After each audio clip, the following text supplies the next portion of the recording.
Today in the studio, folks, I've got a real treat for you. Tom McMurrain, what's cracking? I'm doing good, man. I'm looking forward to dropping some miracle bombs today on you, man. Likewise. I'm excited to hear some of these things. Tom has, right now, I would say, pioneer of crypto, best-selling author, CEO of a company called CMDX. That's correct. Inc. I'd like to just go through here real quick because this is a list of, this is almost like it's a journey. I was going to say it's damn near a lifetime. Yeah. So in 94, you were exposed to email. 1995 to 99, you raised $100 million for internet companies, Shark Tank style. 2000, you moved to Panama, built an online real estate company, $15 million in sales online with escapeartist.com. 2004, you were arrested in Panama, extradited to the U.S. for 153 counts of financial indictment. 153 count financial indictment. 25 years to life was their first offer.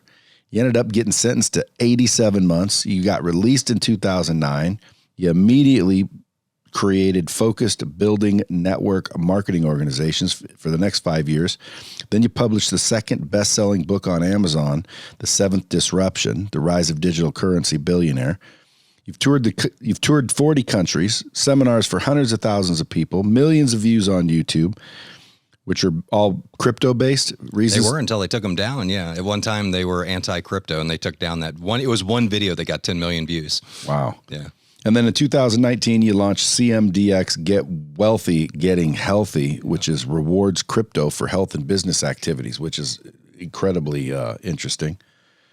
And then you're still going, 2021, publishing The Seventh Disruption Revised. So you're coming out with another book, or you already did? No, you're going to. It comes out December 12th to the 14th. We're going to launch it in Dubai, yeah. Can they pre-order it anywhere? No, it'll be put out by Kevin Harrington Press, so we're going to have it out on all the major outlets, yeah. So, I mean, there's so much we can talk about, but let's go back for just a smidge. Mm-hmm. You've always been entrepreneurial. Where'd that come from? So started a lawn business the minute I could get my first tractor, and built up a lawn business of 40 lawns, and just all through high school made a bunch of money, waking up early, sharpening blades. And my dad taught me a work ethic that was out of this world. And I just wanted to make money. I was motivated. Where'd you live? We grew up in Cincinnati, Ohio. Yeah, it was a good town, a little town called Wyoming, one of those picture perfect places that I didn't take advantage of. I should have. Yeah. Best public high school in the nation. But it was a good, safe place to grow up. The police knew who everybody was. Have you ever worked for somebody? I did car sales for 6 months. Yeah, I did VW sales, and living on a car lot just wasn't for me. That's a good boot camp, though, right? It was great training. That was actually my first corporate training. I went through like a real training. I think at the time I just found the Anthony Robbins Unlimited Power Series, and that hit me straight away. And that's, I think, what peeled me away from the car dealership. I just wanted to be self-employed. Now, it seems like, because you just keep getting cracked in the dick, but you also just keep cracking home runs. Even though you got smacked down somehow, you just keep coming back like a whack-a-mole. Yeah.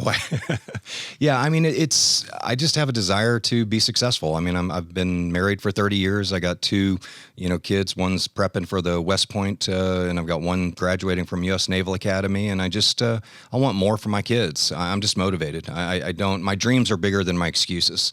And that's one of my quotes that I came up with. I said, if your dreams are bigger than your excuses, you'll live a dream of a life. If your excuses are bigger than your dreams, you'll live an excuse of a life. I don't want to live an excuse of a life. I don't. I want to impact the world. I want to leave this world a better place. Currently, you just launched your first angel round with Angel Investing Network. Yep. Yeah, we built a company for 2 years. I did a lean startup methodology. I followed Eric Ries's strategy, and we got an MVP in place, proved the concept, 370,000 registered members, did $4.2 million in revenue in our first 2 years, and CMDX has got the right business model. I didn't want to raise any money until I knew I had a concept that wouldn't fail.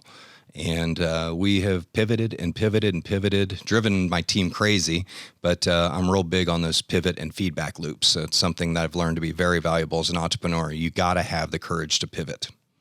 Yeah, well, this new personal book coming out, Learning to Shave Without a Mirror, 7 Tactics for Creating Miracles in Your Life. Yeah.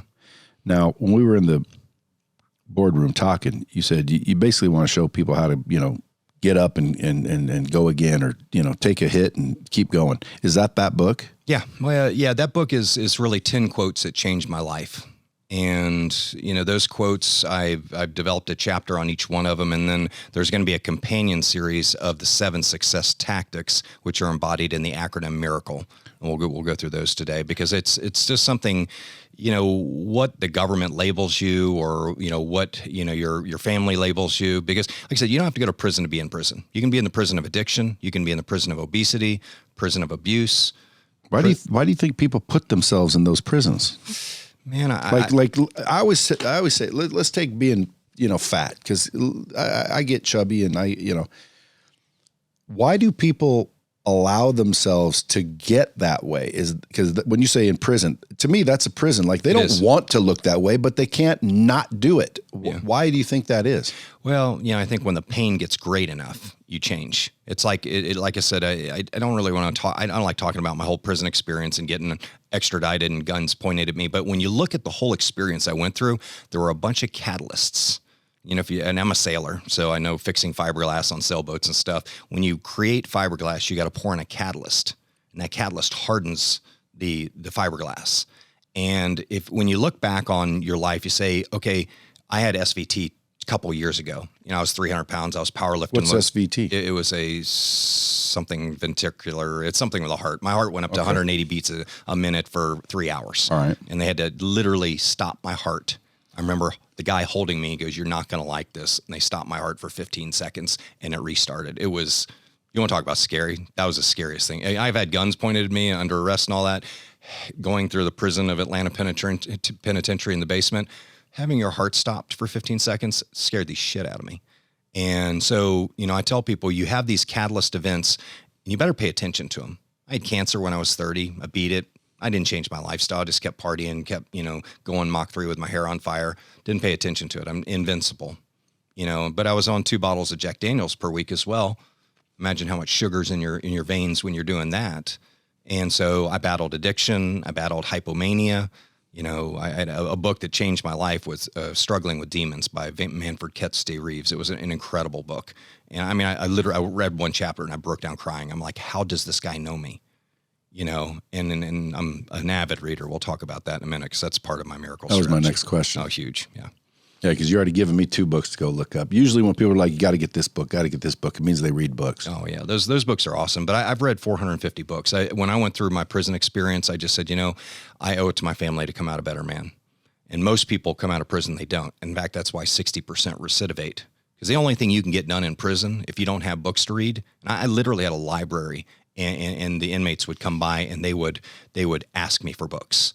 We started a prisoner reentry program in prison.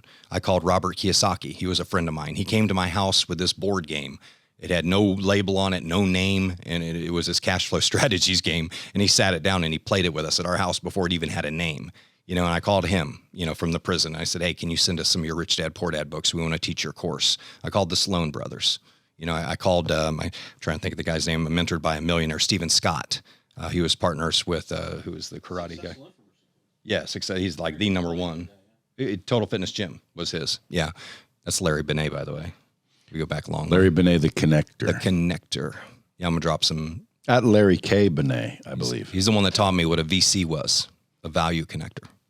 Value creator. Value creator. Don't be a VC. Don't be a venture capitalist. Be a value creator. But anyway, books are very important. I listen to at least a podcast every day. So that's about an hour.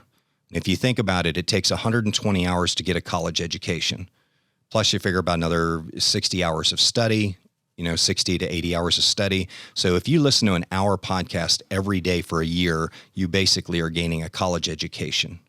And that's one thing the book is about, learning to shave without a mirror. Depends on the podcast, though, doesn't it? Well, yeah, but you're focused on getting better. Maybe it's a personal development, or maybe it's on cryptocurrency. If you want to become an expert in something, Malcolm Gladwell in his Outliers book, he said you got to have 10,000 hours of study. Yeah. Intensive study, immersive study, not just casual study. Like you're involved in it every day. And so if I wanted to change my life and I wanted to become an expert of something, now I'm an 80-hour-a-week guy, so I could do it in 2.5 years. But if you're not, if you're a 40-hour, you got family, you got obligations, maybe it's going to take you 5 years to become an expert in something. When you're an expert in something, that means you're valuable to somebody. It means they'll pay you for your time. That's the problem with a lot of people. They're not experts. The average person comes out of school, they read a book a year, average. You're never going to be you'll never even retool. You'll never even keep up with society doing one book a year. What do you think the most impactful 3 books you've ever read? Well, it's on personal development. On just like if you could only tell someone. So if you're going through a hard time. Somebody wants to win and succeed in life, and they got 3 books they can read, but they're going to read the shit out of them. Yeah, I like The 4 Agreements. Yep. Great book. Definitely like, if you're going through a hard time, Viktor Frankl, Man's Search for Meaning, really impacted my life in a very big way. And man, I tell you what, there's just so many of them. I love The Alchemist, but you got to understand the underlying meanings to Paulo Coelho's books on the journey that you're on. And that's, those are very important, but there's so many of them. There's Magic of Thinking Big. There's Rich and, Think and Grow Rich. As a Man Thinketh. Awesome. There's Og Mandino's book. I mean, I've got them all. I mean, I've read all. I have thousands and thousands of pages of notes because I had time in prison to sit down, read a book, and take 50 pages of note on every single one of them. Yeah. And it was a great experience for me. But that brings me to, when we think about AI and machine learning, everybody hears about artificial intelligence and machine learning. After I learned what it was, and I actually set it up for my company, you basically feed all your documents in. You feed all your customer service questions in, and machine learning actually learns everything. And it'll ask, say, Larry, did that answer your question? Larry says no. Then it finds another answer. And when Larry finally says, yes, it did answer my question, the machine learning goes, okay, next time I'm asked that question, I'm going to give that answer. And I started thinking about, what's the difference between, when you think about AI, what's the difference between NI, natural intelligence? We've got the most powerful AI computer right here between our ears. You know what the problem is? We don't feed it all the documents, dude. We don't feed it all the data, And so I think it's important when you understand that. There's some bullets, huh? You like that's that a good one. Yeah, but if you this thing has got so much memory in it. It has so much capability, but it's limited by the amount of data you put into it. And if you're putting in The Simpsons, you're going to get The Simpsons output. Mm-hmm. You're putting in Family Guy. Nothing wrong with those. They're brilliant shows. But that's the output you're going to get. You might become a comedian. I say plant corn, get corn. Plant shit, get shit. Absolutely. Input determines your output, dude. Yeah. Well, it's funny that you say that because I got these sacred 6. A lot of people come to me. They're like, how do I win and be confident and, start kicking ass. I developed these sacred 6. The 6th one is seek new information every day. New information. Absolutely. Because people don't understand, you operate on your belief system.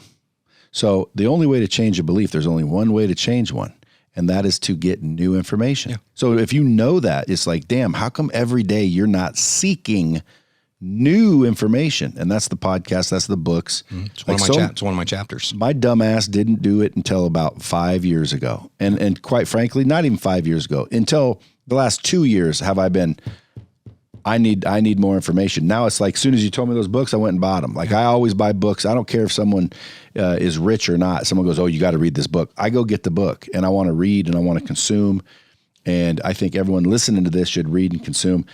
You can't pre-order your book right now? No, not yet. It sounds like a good book. The old one's still on Amazon. So if the first 6 chapters or 7 chapters are going to stay the same.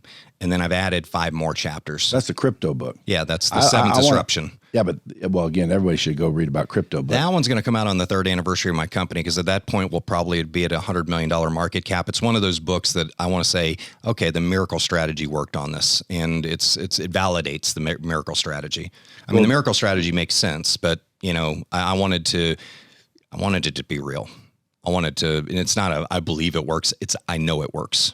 Well, dude, you keep coming back. I mean, you raised $100 million off the internet, basically. Yeah, but I was drunk the whole time I did that, so that doesn't count. So what? You also got cracked for it, but at the end of the day, you probably got cracked for some stupid ass I or dot or something that you didn't know.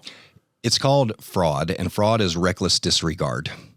And you go buy a new, and I rented my house. I'm very frugal. I mean, I buy all, consignment clothes, anything I never buy anything new. So I'm extremely frugal. Didn't buy houses, didn't buy helicopters.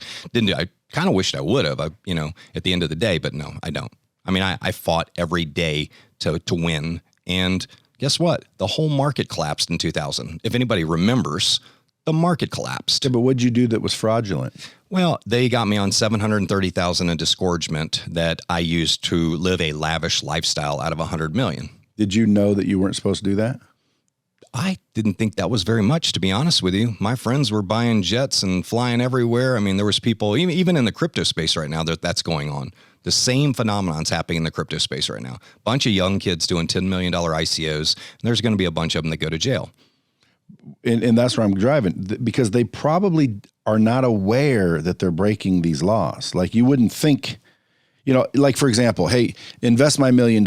You took 200,000 and went and partied. Of course, you know that that's stupid. Yeah, right. But if I sit here and take my $100 million and you said, okay, great. And then the law states you can't raise any money over $99,000 in this state without registering. And you didn't know that. So you didn't register.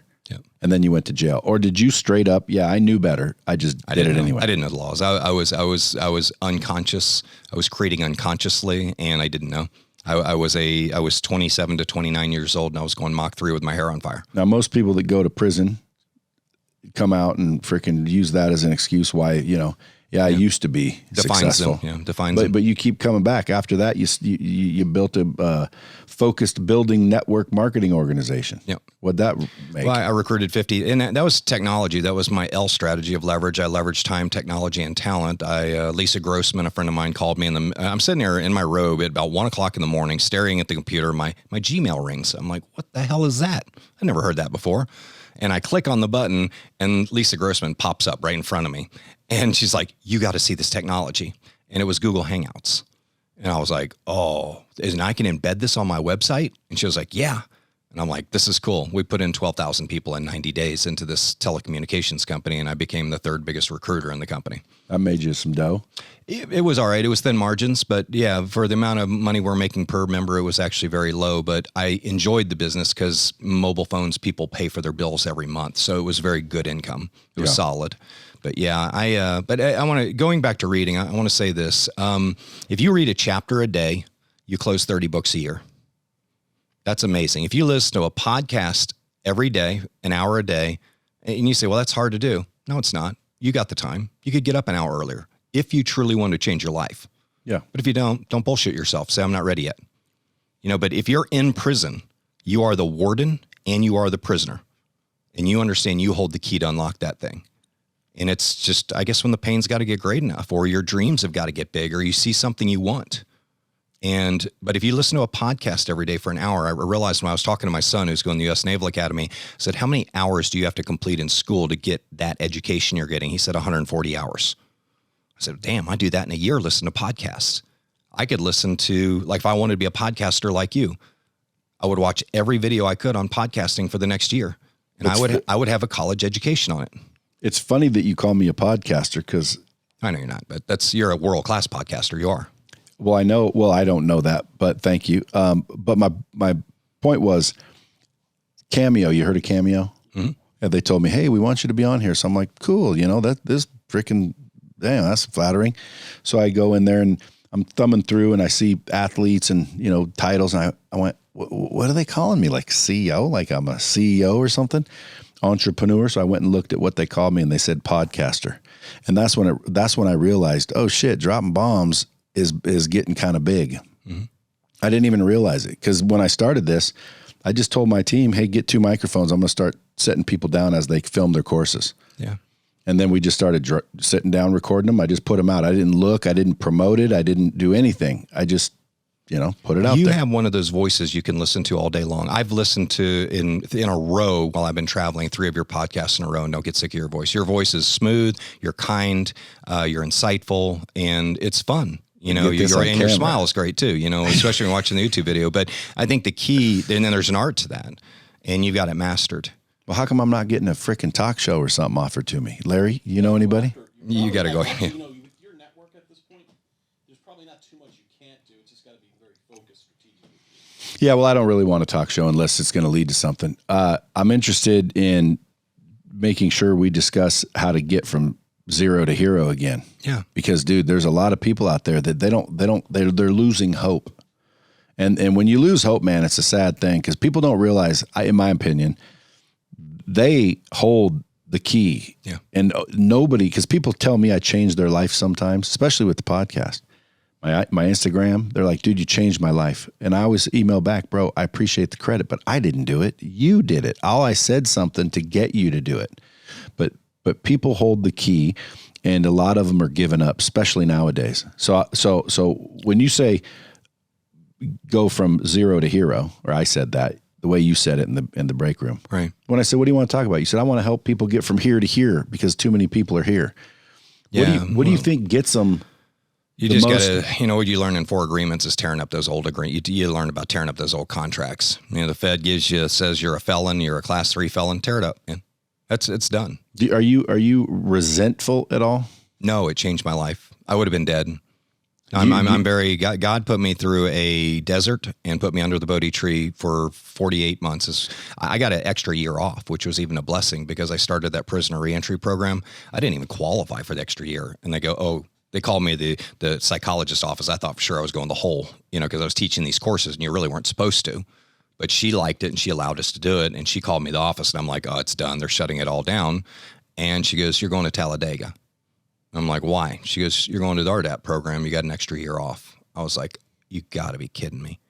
And even in prison, you can make good things happen. And that was a good thing, an extra 12 months. Are you upset you can't own a gun? I don't care about that. And I actually can reapply for shotgun rights and stuff like that. My wife's allowed to have one. Yeah, that's what it's got to be in a lock. I can't have access to it. But we live in an area on a farm where in 30 years we've never locked our doors. So it's like we haven't had a house key for our house. So we live out in the middle of nowhere. Now you when you said you had SVT, you said you were a power lifter. Yeah, I got my bench up to 435. I have 2 boys that are pretty big kids. And so Dad had to keep up with them. And so I got my squat up to 600, my deadlift to 555. And I'm losing that weight now. I'm down almost 45 pounds, but muscle weight is hard to lose, dude. And the only way you can really lose it's by running. And my hip just is not a running fan. So yeah. I'm doing the Tim Ferriss 4-hour body right now. We've cut out all sugar, which was really tough. So we've been on it for, I guess, about 4 weeks now, and I've lost almost 30 pounds. Wow, good for you. Yeah. You ever try keto? It's kind of keto in a way. It's a little bit more strict than keto. Yeah. But yeah, it's similar. Not as a fatty diet, but it's definitely a good diet. Tim Ferriss he's a genius in my opinion. I love his stuff. One time I was talking to Tim Grover, trained Michael Jordan and Kobe. He was talking about getting in shape. There's a diet that he'll put people on, which basically is 0 sugar. And he said, there's a lot of shit that you're eating that you don't even realize has sugar. Amazing. And he says 0 sugar does magic to the body. It does. And he said he would always ask somebody, let's say a couple weeks afterwards, how you okay? How you feeling? And if they said they felt okay or they could bear it, then he knew that they were cheating. I went through almost like a flu. I mean, it was horrible. I mean, it was like my ankles were swollen. I mean, we just come from a long drive up to Annapolis and back, and my ankles were gigantic. And we'd gone on this diet, and I'm like, I don't know if this is good. And a week later, I got veins in my ankles. I mean, it's like my body just purged all the water, and soft drinks don't taste good anymore. It's just like what's that called? It's the 4-hour body. He calls it the slow carb diet. So, and you get 1 cheat day on Saturday, which is really kind of cool because my wife and I were like, okay, we're going to have pizza this week. And then you eat it and you feel miserable. It's just like, you get to a point where it's like, let's just stick to our slow carb diet on Saturday, Yeah. But if you want to cheat a little bit, we might have a dessert or something like that. But we look forward to Saturdays. So this book that you're coming out with, Learning to Shave Without a Mirror, 7 Tactics for Creating Miracles in Your Life. Book is about how to gain expert status in 2 to 5 years, and it's based off of 10 quotes that impacted your life. Let's walk through the 10, because I know they'll spawn stories. Educate provides the awareness to see the opportunity, but it is passion that empowers you to seize the opportunity. The difference between seeing it and seizing it, right? It's just like I heard this. You've heard the saying that if you could do something if you could do something without earning money and you could do it every day, that's what you should be doing. And that's what I'm doing now with CMDX. I love what we do. I'm building a business that is helping lift people out of poverty. And I latched onto that statement because of Don Tapscott. I think it was Don that said this technology will lift more people out of poverty than any technology in history. And I latched on to that. I said, if that's true, I'm going to build a company around it. And so it's kind of become a ministry for me. So that's where the passion came in. But I needed a lot of knowledge to know that it was correct. I mean, I didn't need to believe that it worked. I need to know it worked. There's a difference between believing and knowing. If you've ever ridden a bike, if you got some scars on your chin, you know the difference between believing and knowing. Give me the analogy. Well, the analogy is if you see somebody riding a bike and you've never ridden one and they look like you and they got 2 arms and 2 legs and they're riding a bike, you go, I believe I could do that. And then, of course, you get on it and realize it takes balance and all that, and you got speed wobble, or if you had that Stingray like I had with a shifter in the middle, on the bar, the Schwinn Stingray, 3 shift on it right by your balls, you learn real quickly that, you can get some scars. But after you've learned how to ride a bike, you could be in prison, locked in a prison for 5 years, and if the warden came to you and said, you can leave if you can ride that bike home. If you know how to ride a bike, you're going to get on that bike and ride it. You know you can ride it. I think that's the difference between experiential learning and just educational learning. It's like I applied the knowledge, it didn't work, I failed. That's okay. You know what works and what doesn't work. So that to me is the difference between believing and knowing. Complainers are nothing but living, breathing crap magnets. They are. Get rid of them. Get rid of them. There's that was from Harv Eker. What if it's your wife? Yeah, well, hey, if she's holding you back, it's game over. You got to have somebody that's in tune. And by the way, my wife is the opposite of me. She looks at sometimes the negative side of things, but we've learned to come together on that in a balance where we always said that we laughed because we you keep the lights on with your paycheck, I'll buy the Mercedes, and that was kind of our goal. I go for the big stuff. You just make sure we got groceries in the house. And so we worked really great as a team, but a wife can a spouse, let's just say a spouse, because it could be a husband too, could hold you back. Tat sat? Tat sat. Tat sat. I am that which is. That means I am God within, and I have the power to create. You don't know the impact that you've created. I could look at you and say, you're God, and you either accept that or you don't. But I believe you are, because you are impacting people's lives in ways that you have no idea. I was at a seminar in Macau. Lady runs up to me, little Chinese lady. I could hardly understand her. She goes, I love you. You say, I make $1,000 a month because I watch your YouTube video. I love you, and she's just going on a mile a minute. And I was a speaker at the event, and they'd given me an iPad. So I'm holding this thing, and I see her run back to her backpack. She grabs a panda bear, and I'm like, oh, shit, she's bringing that to me. And she brought it to me, and that impacted my life. That panda bear is still on my desk at my house. But it was like I handed her that iPad so fast. The minute she handed me that iPad, I said, here, take this. And I cried the whole way back. And I realized that when you create content, you have the ability to impact people's lives in a very big way. Yeah. And what you're doing is impacting people's lives. You're getting people out of prison and you have no idea. So I think whether you're creating penicillin or you're creating Microsoft Office or you're creating Google, the impact that you're having on the world is incredible. It's almost a godly power. I think our ability to create is incredible. And until you harness that and believe it, it'll avoid you. Ooh, that's a good one too. Folks, better pay attention. Better pay attention. My man Tom's got some wisdom. How old are you? I am, I hit 40 and I started counting down, so I'm about 27 right now. That's funny. But a little older than you. Usually you don't know it when you're younger, and it's not always age that'll allow it to happen, but it's almost like experience and lesson after lesson. I think, because there's some folks that are older, but they had the same experience over and over, so they didn't gain that wisdom. Where do you think you got your wisdom? Oh, just the experience, failures. I think you get all your failure. You get your experience, you get your wisdom from failures and successes. And failures are not failures if you don't learn from them. So it's just a matter of I got tons of haters online. It's okay. You got haters. Oh yeah. And I got bloggers that are sitting in their parents' basement writing about me because I get 30,000 search results a month on my name because of my company. It's just they're making money off of pay-per-click off me. Is it CDMX?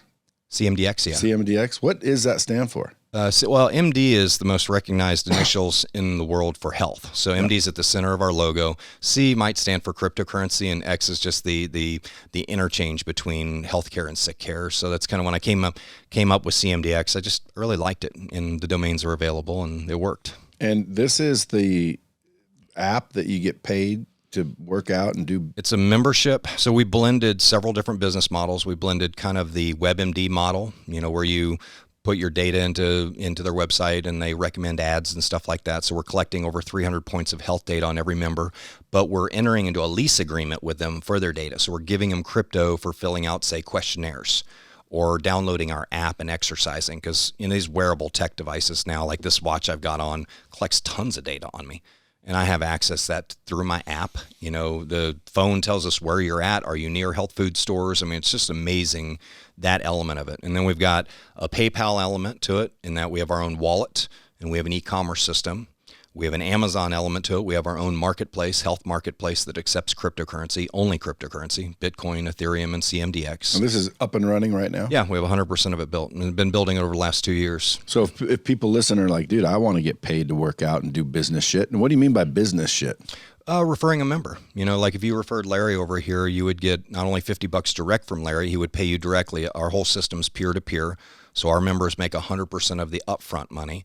And then we would also give you $50 in CMDX that you could pull out over a certain period of time based on your membership level. And what do the users get? What's their benefit?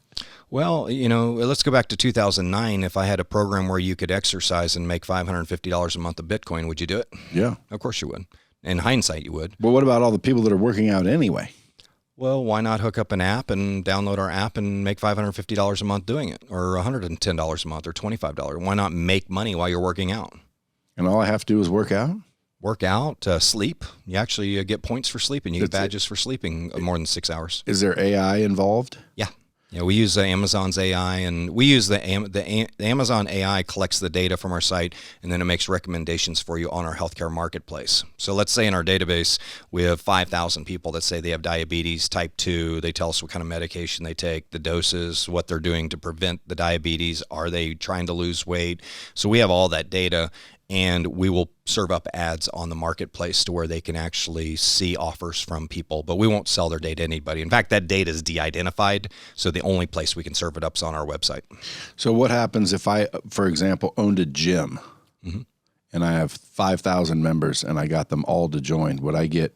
Yeah, we have an Ancestry.com model where we have a genealogy tracking system that anything that they're earning, or every time they earn points for working out, you would get credit for those points and get crypto as well.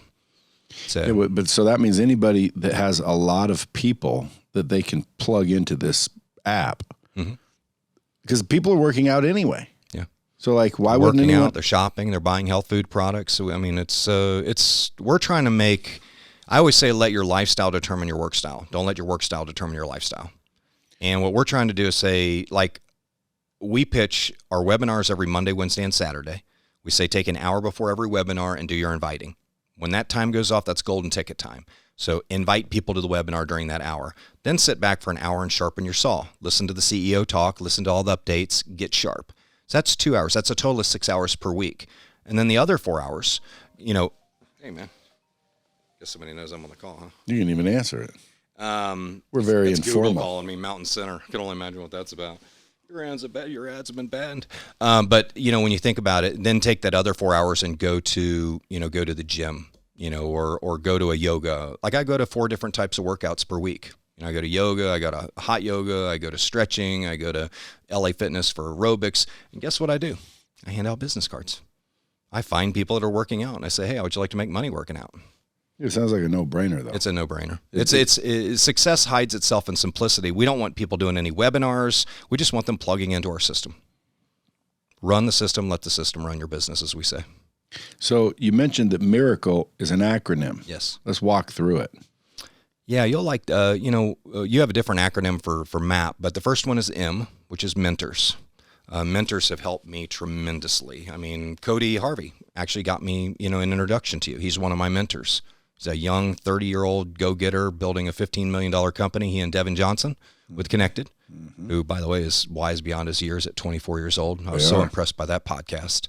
If you haven't listened to that one, you definitely want to listen to that one. But, mentors, I have spiritual mentors. I have business mentors. Larry Benet sitting right here is a mentor of mine, old roommate. We go back 30 years. If I ever have a question about connecting or, whatever, he's got massive skills. He's learned stuff I don't know. But I don't have a problem. My ego didn't stand away. I don't have to know it all. I'm willing to come to you and say, I don't know anything about podcasting. In fact, I started a podcast on Grant Cardone TV early on. I didn't know what the hell I was doing, and I failed at it. Why? Well, it was too early for Bitcoin, number one. You were in 2015, you were a drug dealer and money laundering or porn or a terrorist, okay? It was just too early. The timing was bad. It was a great idea. Do you have a shit ton of Bitcoin now? I don't have a shit ton. I've invested most of it in my current company because I plan on this being $1 billion company. But, coming out of prison, you don't have a lot of money, and my wife kept things together, so we didn't have a bunch to invest in it. But I'm putting $100 into just about every new hot and upcomer that I see. I've got a strategy of I'd like to have $1,000 in 500 different cryptos in the next 24 months. That's my goal.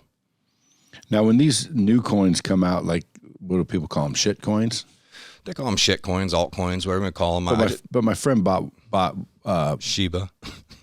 Didn't buy shit. 60,000% this year. No, he bought one called Panda. Panda, yeah. Inu. Yeah. But let's say, for example, $10,000 he threw in, and he's got like 300 million coins. But there's no liquidity.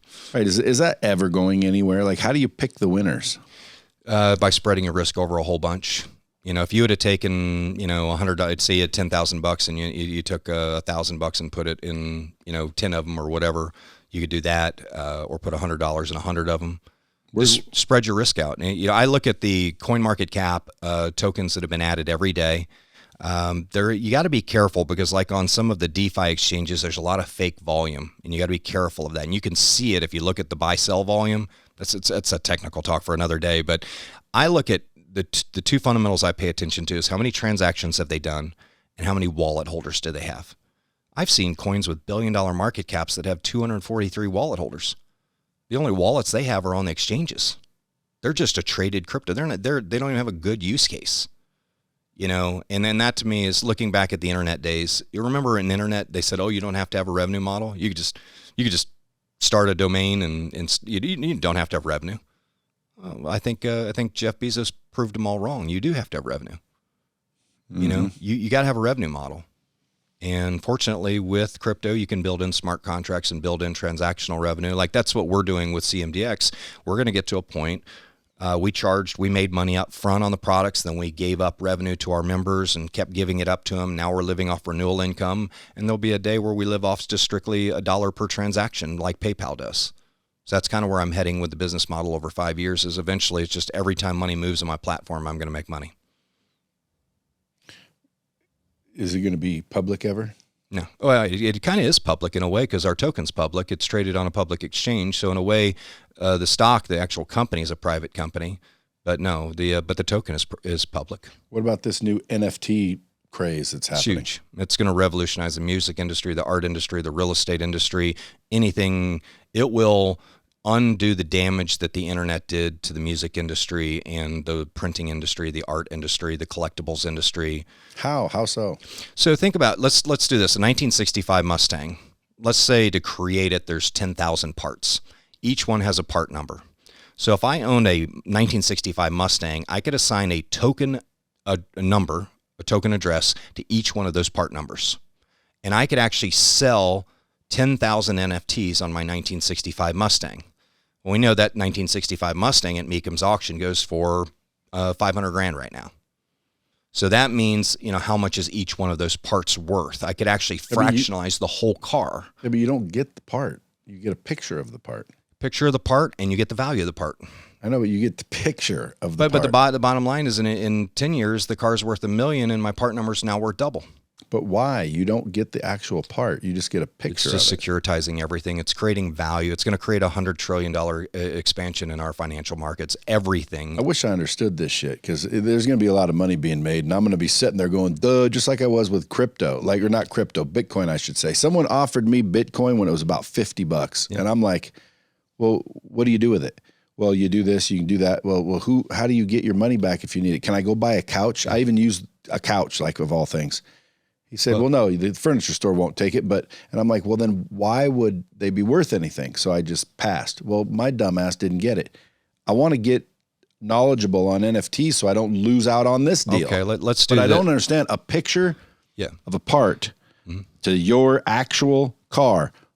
What good is this? Well, the value of the car is worth $500,000. The value is your car. You're not selling me the car. No, I've sold you a fraction of the car. I've sold you a picture of the rear taillight, which is worth X amount of dollars. Who owns the real taillight? The car. It's on the car. I can't sell it to anybody else. I've sold it to you, so I can't sell it to anybody else. But did you sell me the part or the picture of the part? I sold you a picture of the part. Right. So what the fuck am I going to do with a picture of the part? The underlying asset is the car. Isn't it true, though, that now that they're doing something alongside where you get, so for example, Gary Vee sells an image, but there's other things physically sometimes. That I get. You can do experiences, like I could do an NFT with Bradley, a picture of him, but it also includes a lunch. So you could do an experiential or a ticket that I get. Yeah. But I don't get a picture. Like it's not my car. It's not my taillight. Yeah. The picture of that taillight is what I own. You own the intellectual property of that taillight. They can't be sold to anybody else. A picture. What good's a picture of a taillight? Well, if it's tied to a cryptocurrency number that's traded on an exchange and has value, it's worth money. Let me give you a better example you understand, because I know you get real estate. Let's say in Las Vegas, we stopped, the city council said no more houses could be built. Okay, so that means, let's just use the number 21 million. So there's 21 million deed numbers in Las Vegas. Okay? Okay. So that would be, each deed number would be an NFT. And we could take a picture of the house and say, this is the house that belongs to that NFT. Okay? So if we ever go to sell that house, we put a picture on Zillow and we sell it, and it's tied to that house. So the house is the underlying asset. The deed number is tied to a token. Now, in 10 years, are more people going to want to move to Las Vegas than are here now? Probably. So, but there's only 21 million homes. So what's going to happen to the value of those NFT serial numbers? They're going to go up in value. See, this is the part, I guess I'm just stupid. A deed Why? number. It's not the house. Okay, 1965 Mustang, they made 664,000 of them. In 1965, that's all they ever made. Yeah. Okay. Each one of them had something unique about them, and that was the VIN number. Every VIN number was different on every single car. Yes. Okay? So that's a cryptocurrency number. A VIN number is a cryptocurrency number. But I get the car. Okay. Forget the car. You don't need the car. Why does anyone want a picture? Well, because if there's only 144,000 of them left, and that's the picture to that one, and it can't be sold without them buying your NFT, then they have to pay you to transfer title to it. I know, but watch. There's only one of those. Right. What makes this valuable? Because there's one. Nobody gives a shit. Well, if that was Dolly Parton's signature, it might be valuable. But you don't get the signature. I'm going to take a picture of it. And I'm going to say, this is the only picture of that. And it can't be sold to anybody else unless it goes to the blockchain and they buy it from you. And by the way, Dolly Parton's going to get 10% every time it's sold, because that's built into the contract. Like Beeple, who sold his painting for what, 69 million. Every time it sells, he gets 10% by contract straight to his wallet. I like that about NFTs. And I understand they're being tracked on the blockchain, so there's no tomfoolery. Right. You know the provenance. There's no provenance counterfeit. is very important when you think about it. You know where it came from and who owned it, and you can track. It's an immutable record of everybody who's owned it. There's also no counterfeits. You know, there's a problem in real estate with people selling houses they don't own. But what if it was tied to a blockchain number? You could actually go to the blockchain and say, wait a minute, you don't match up with the last person that owned this. Yeah, but that's blockchain. That has nothing to do with an NFT, right? No, NFTs are on blockchain, yeah. No, I know, but like the blockchain, that's what it does. You could, like, for right now, the power company could put all your accounts on the blockchain. It's not an NFT. Well, you may not, an NFT might not be the right contract for it. There's a whole bunch of different contracts. There's NFTs where you can print 20 copies of that signature, a limited edition, or you could print one. So there's a 1551 contract, there's a 1559 contract. So there's all kinds of different contracts you can do. Did you read about all this? Yeah, you can. Actually, Gary Vee's got probably some of the best knowledge on that. I mean, there's a lot of. He's deep in it. Yeah. So I have a question, like Gary, for example, or these crypto punks. So, for example, Logan Paul mentioned Gary Vee, called him up. There was 20 super influential people on thing. He says you got to get into this CryptoPunk thing. Yep. These guys follow whatever Gary said. Is a lot of these NFTs, if someone's famous and influential and they push out, becomes popular? That's the way art's always been. That's no different. Art's always been that way. Somebody influential in town says, go to this art gallery, this artist is amazing, and next thing you know, they're famous. So going back to the NFTs, is that the key linchpin right now? Mm-hmm. If someone's famous, influential, already has a brand, yeah, then it becomes popular. But the neat thing about NFTs is it'll always protect the provenance. You'll never get a counterfeit with an NFT. Do you think these NFTs are ever going to find their way into the metaverse? Oh, absolutely. Meaning, like, you walk into your house and there's the image, but the Picasso. But you're in goggles, so you're really sitting in your shitty trailer. But your metaverse home is beautiful and it's got those creeples or deeples. You won't even need the goggles. Our glasses are going to pick those up eventually. They'll have it in these lenses that I have on. You'll have heads-up display. You'll be able to see everything. You'll see augmented reality, everything. You won't even need a phone. That I can't wait for. You have some. I don't understand the NFTs as well as Tom, but I definitely. I know, but I want someone to tell me because I agree. Like for example, the best way to do is create an NFT and just sell it. But like when it comes to example, like let's use dropping bombs just for the example. This episode, I created an NFT. Now this episode cannot be listened to unless someone gives you permission. You could do that. You could program that into the contract. You could allow a single listen, a multiple listen, a commercial listen. But why would someone want this one? Because they're a fan of you or a fan of me? Or there's a limited edition of them, and they might think you're getting famous, and they're going to want to own some of your work, just like they'd want to own a Led Zeppelin song. So could I create an NFT of the library of all the dropping bombs? Absolutely. And then, for example, I say, if anybody wants these, they're $5 a piece. I've made 1 million of them. There'll never be any more. And if we do a selfie, if you and I doing a selfie, you could also make that another NFT in addition to that, or a bonus NFT you get with that if you buy the episode. But yeah, you can. It's kind of like, I've got a friend that's doing securitization deals on kind of mid-level musical artists, and I went to him and I said, you know what, somebody like a Dolly Parton, or he's got the Bee Gees and he's got Casey and the Sunshine Band, mid-level ones. They're all kind of exiting right now and they want to sell their work. And I said, golly, Dolly Parton's probably got stuff in storage. We could just take a picture of it and turn it into an NFT and add another $10 million to the securitization package. Because who wouldn't want her first letter that she wrote to Elvis Presley? Or, who wouldn't want that?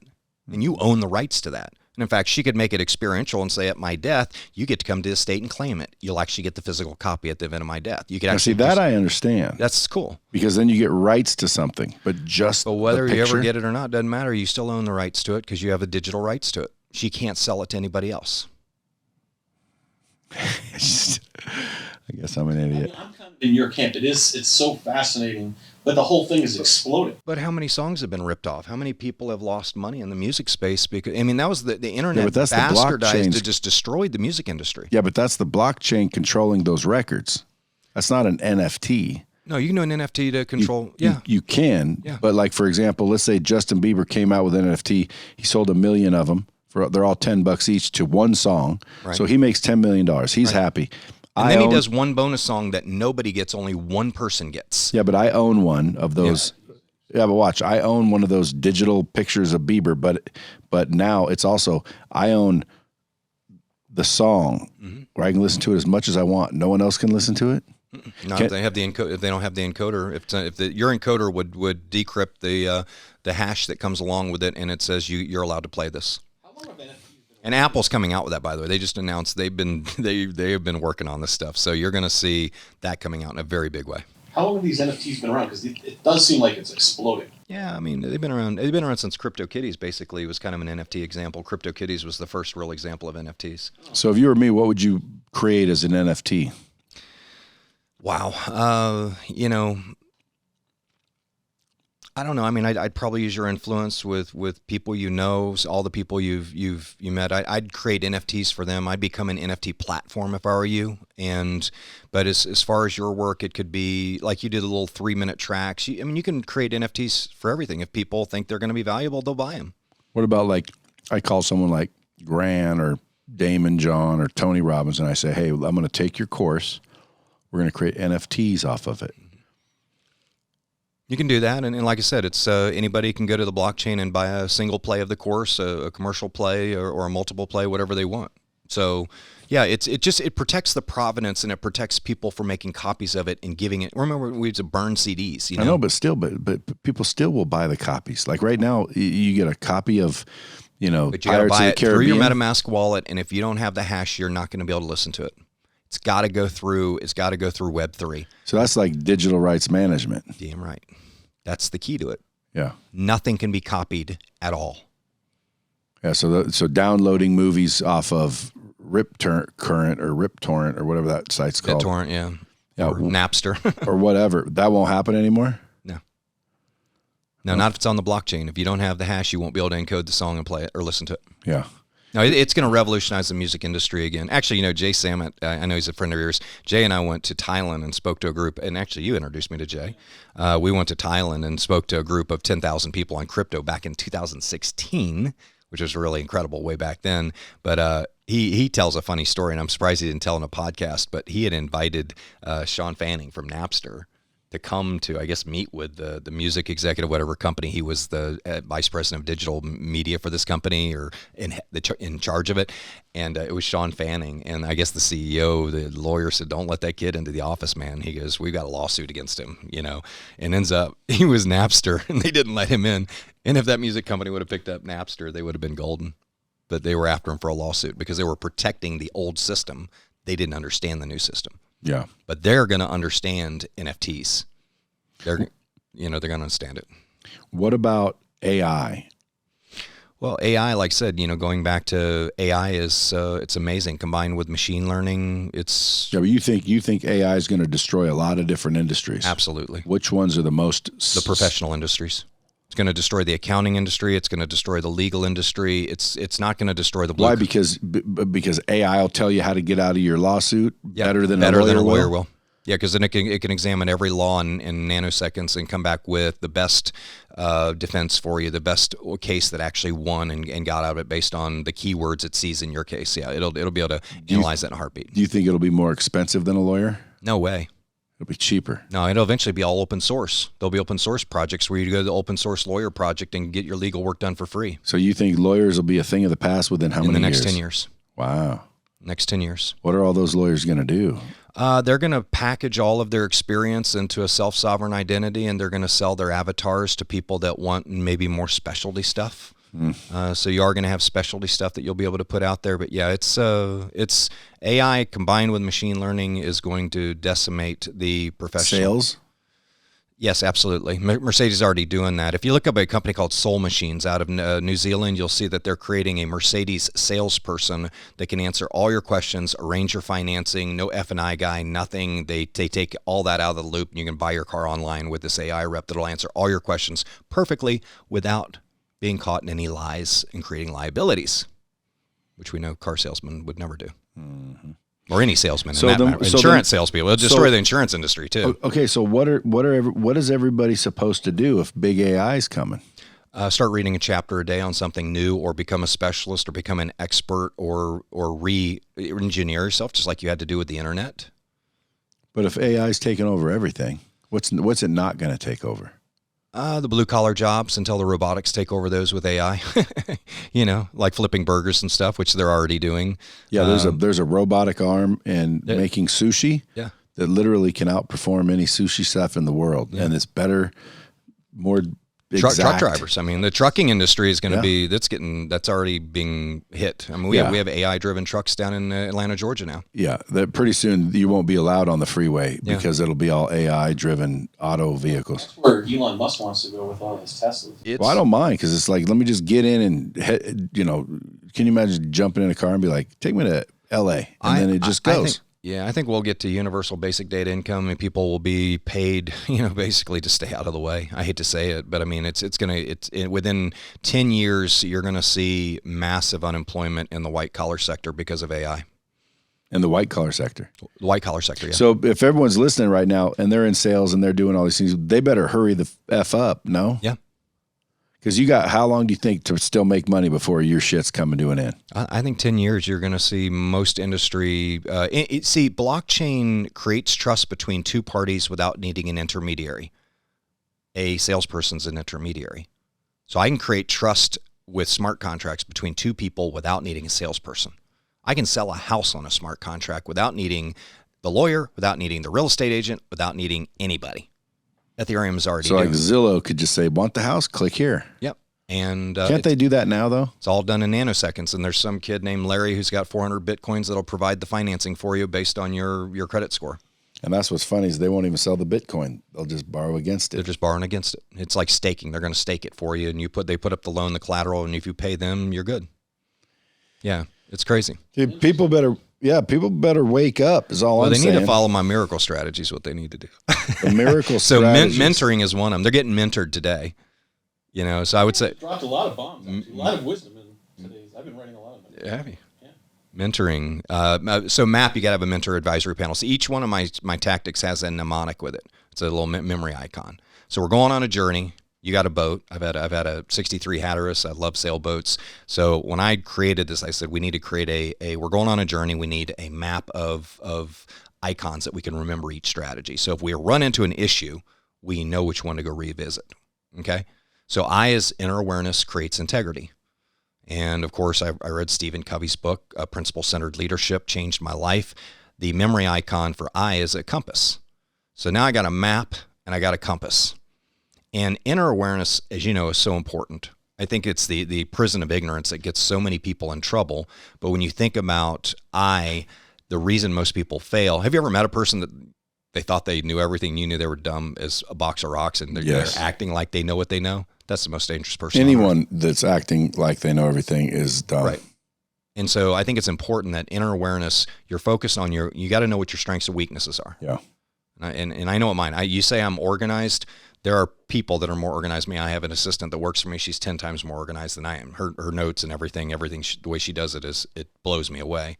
But when you think about that, so I, as inner awareness, I think you spend a lot of time there. That's when you're reading the self-development books. That's when you're getting the 360 reviews from your employer. Really pay attention to those. Take as many psychology tests as you can. Get as much feedback as you can from people around you. What do you think about me, honestly? And I always tell people, I said, give me the bad news. I don't want to hear the good news. Don't tell me what you like about me. Tell me what you don't like about me, because that's what I want to improve on. When I put out a video script, I do all my voiceovers for all my videos. I put it out and I say, tell me what you don't like about it. I mean, I'm probably pretty good. I'm doing it for a long time, but there's definitely 10 or 20% of it that's probably not good. The first pass. Yeah, but whose opinion do you value? Everybody's. I get a big sampling when I do stuff like that. I want to get at least 100 people's feedback. I think that's important, but that doesn't always solve the problem. Yeah, and I don't know. I mean, I agree in feedback if you're really trying to perfect something, but I find a lot of times, like my videos, I don't see if everybody likes them. Like they are what they are.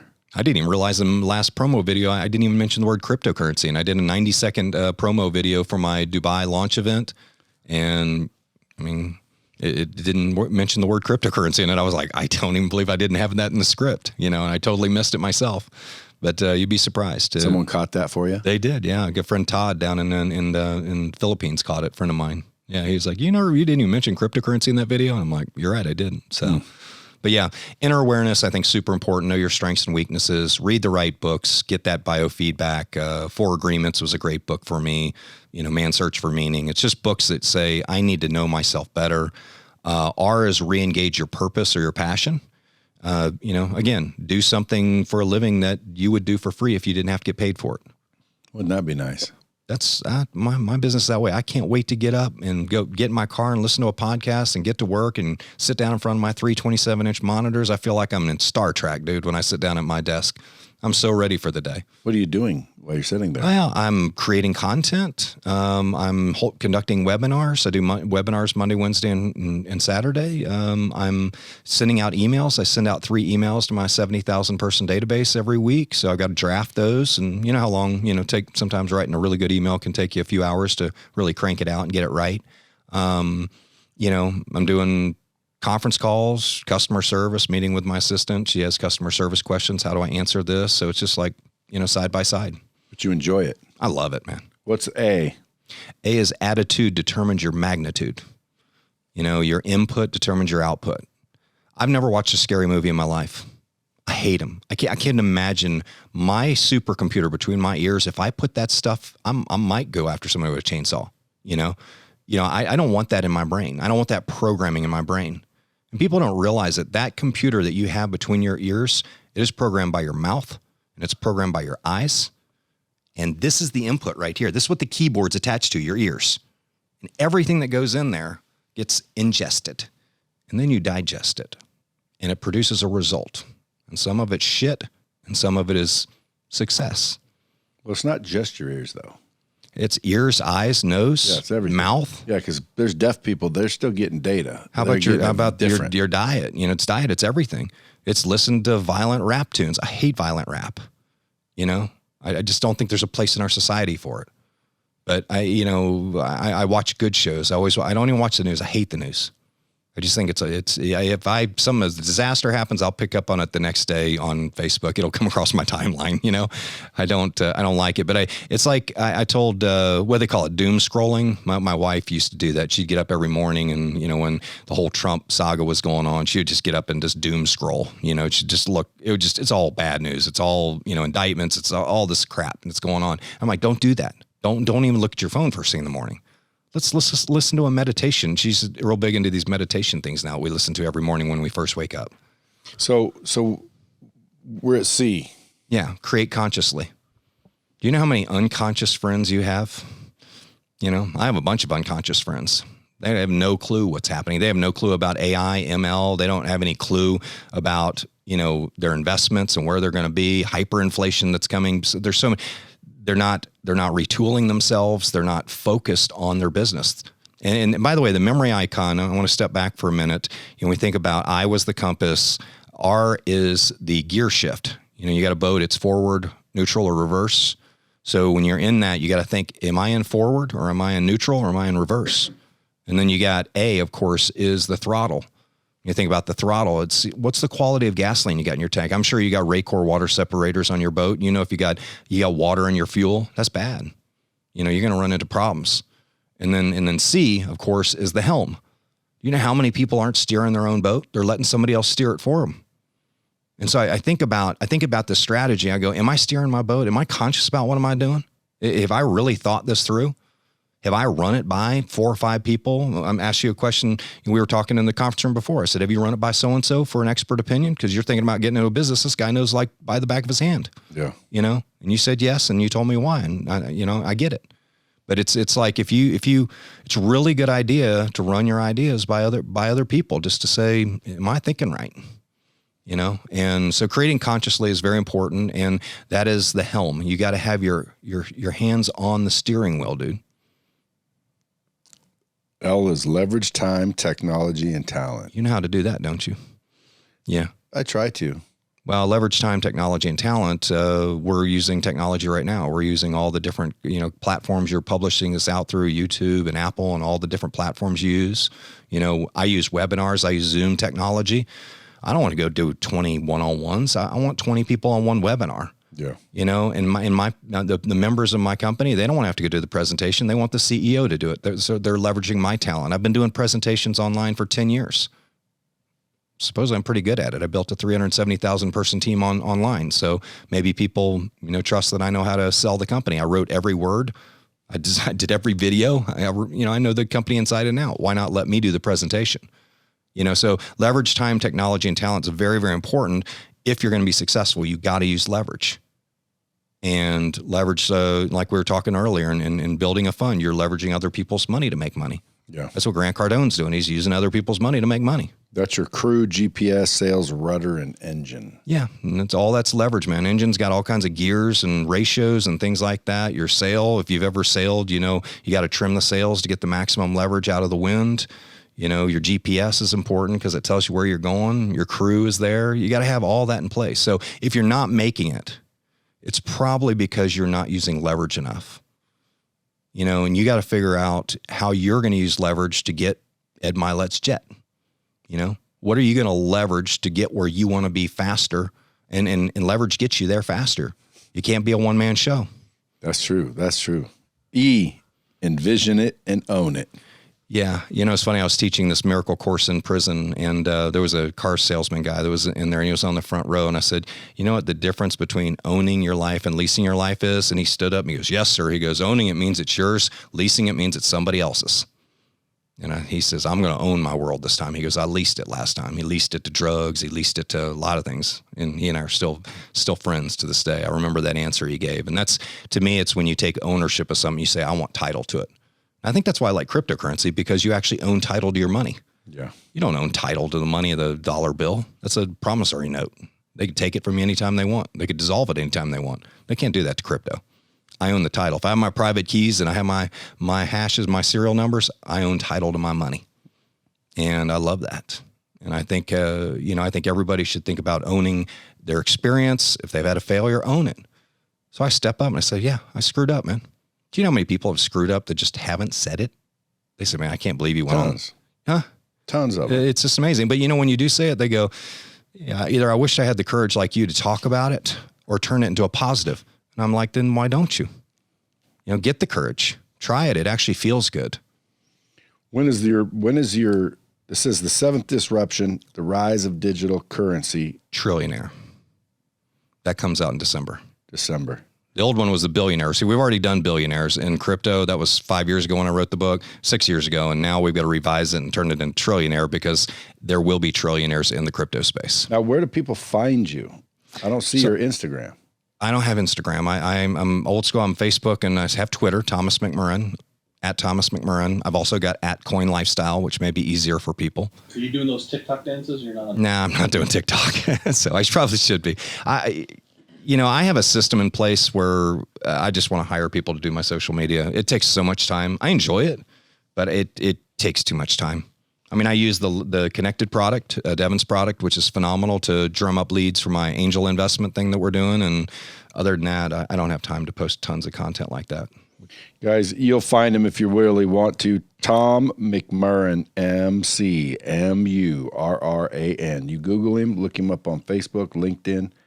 You'll find his ass. Go get his book. I appreciate you coming in, dropping all these bombs. I love it, man. If you guys want to get in shape and get paid, go to cmdx.io. Is that where they sign up? Yeah. If they want to participate in our angel fund, they go to cmdx.us to learn about the company as well. Boom. Tell them Bomb Squad sent you. Yes, Until sir. next time, kids, keep it real. Dropping bombs with the real Bradley. Subscribe now.